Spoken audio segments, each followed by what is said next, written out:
ভাবিকা উপস্থিত আছেন, তাদের অভিনন্দন জানিয়ে সন্তান সম স্নেহের সকল ছাত্রছাত্রীকে আমার শুভেচ্ছা, ভালোবাসা এবং আশীর্বাদ জানিয়ে আমি আজকের এই বিশেষ দিনটি সম্পর্কে দু চারটি কথা তোমাদের বলবো। আজ 26শে সেপ্টেম্বর 1820 সালে আজকের দিনে অর্থাৎ 26শে সেপ্টেম্বর মেদিনীপুর জেলার বীরসিংহ গ্রামে জন্মগ্রহণ করেছিলেন এই মহান মনীষী ঈশ্বরচন্দ্র বন্দ্যোপাধ্যায়।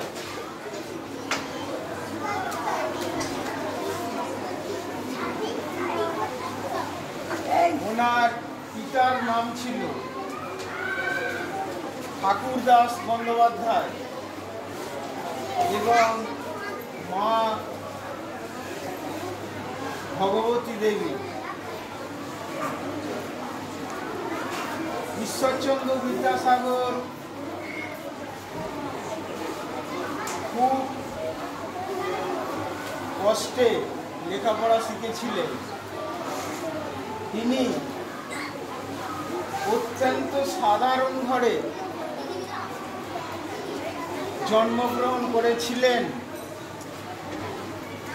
কিন্তু বড় হয়ে তিনি হয়েছিলেন অসাধারণ পাণ্ডিত্যের অধিকারী।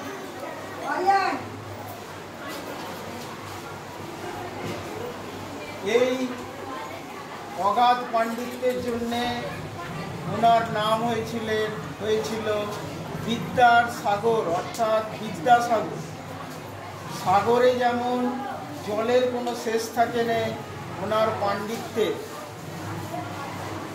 এতই বেশি ছিল যে ওনাকে বলা হয় বিদ্যাসাগর। ওনার আসল নাম ঈশ্বরচন্দ্র বন্দ্যোপাধ্যায়। তিনি তার পিতামাতাকে দেবদেবীর মতো পুজো করতেন। তার মাকে এতটাই শ্রদ্ধা ভক্তি করতেন যে এই ভরা বর্ষায় একবার মায়ের ডাকে সাড়া দিতে তিনি সাঁতারে দামোদর পার করেছিলেন।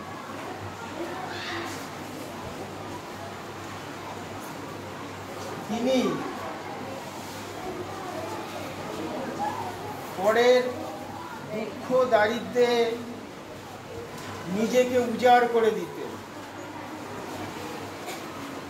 তিনি এতটাই দয়ালু ছিলেন যে তাকে দয়ার সাগরও বলা হয়।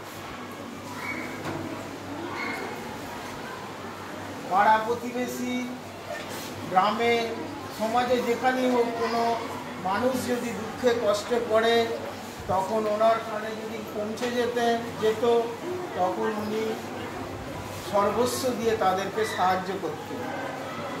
এই জন্যে ওনাকে বিদ্যাসাগর উপাধি, ওনাকে দয়ার সাগর উপাধি দেওয়া হয়।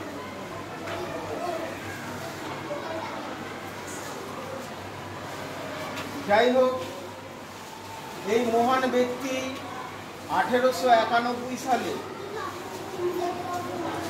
মারা যান। তিনি আমাদের জন্যে, মানে লেখাপড়ার জন্যে অ আ ক খ যে বইটা আমরা প্রথমে শিখি,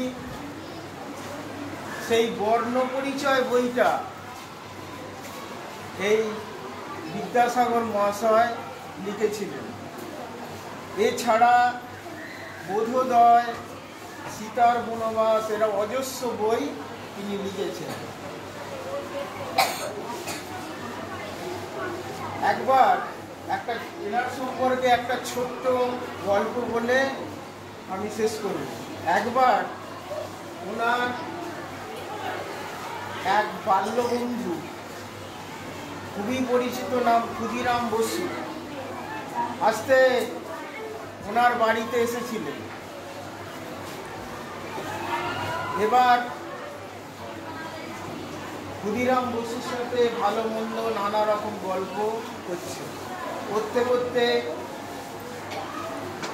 তার মনে হলো যে বাড়িতে অনেক লেবু আছে, কমলা লেবু, দু একটা তাকে খাওয়ার জন্য দিয়েছে ক্ষুদিরাম বসু।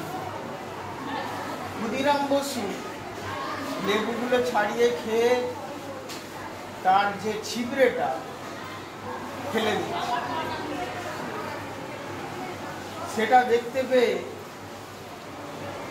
বিদ্যাসাগর মহাশয় বলছেন, আরে করো কি, এই ছিবড়েগুলো ফেলে দিচ্ছ কেন? তখন ক্ষুদিরাম বসু বলছেন, এই ছিবড়ে আর কে খাবে? ছিবড়ে কি কাজে লাগবে তার? বলছে অনেকেরই কাজে লাগবে, অনেকেই খাবে এগুলো, এই জানলার কাছে ছিবড়েগুলো তুমি রাখো। বলে তখন আশ্চর্য হয়ে গেছে, বলছে এই ছিবড়ে আবার কে খাবে? ক্ষুদিরাম বসু আশ্চর্য হয়ে গেছে। তারপরে যখন অনেকগুলো জড়ো হয়ে গেছে, ক্ষুদিরাম বসু দাঁড়িয়ে আছে ছিবড়ের কাছে, কেউ এসে খাচ্ছে না। তখন বিদ্যাসাগরকে বলছে যে তুমি যে বললে ছিবড়েগুলো খাবে, ওই কেউ তো এসে খাচ্ছে না।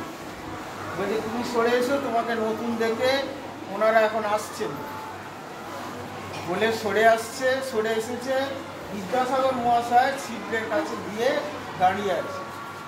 দেখা যাচ্ছে কিছুক্ষণের মধ্যেই অজস্র কাক এসে তার হাতে বসছে, মাথায় বসছে, পিঠে বসছে, আর ছিবড়েগুলো খাচ্ছে। তখন ক্ষুদিরাম বসু আশ্চর্য হয়ে গেল যে আমি ছিলুম, কেউ এলুনি, আসছে, কাকগুলো এসে গায়ে বসছে, তাদের কোনো ভয় ডর কিছু নেই, ছিবড়েগুলো খেয়ে চলে গেল। বিদ্যাসাগর মহাশয় এতই দয়ালু ছিলেন, এতই ভালোবাসার পাত্র ছিলেন যে শুধুমাত্র মানুষ তাদেরকে ভালোবাসত, তাকে শুধু তাই নয়, পশু পাখিরাও তার ভালোবাসায় মুগ্ধ হয়ে তার বশ হয়েছে। এই বলে আমি আমার সংক্ষিপ্ত বক্তব্য শেষ করছি।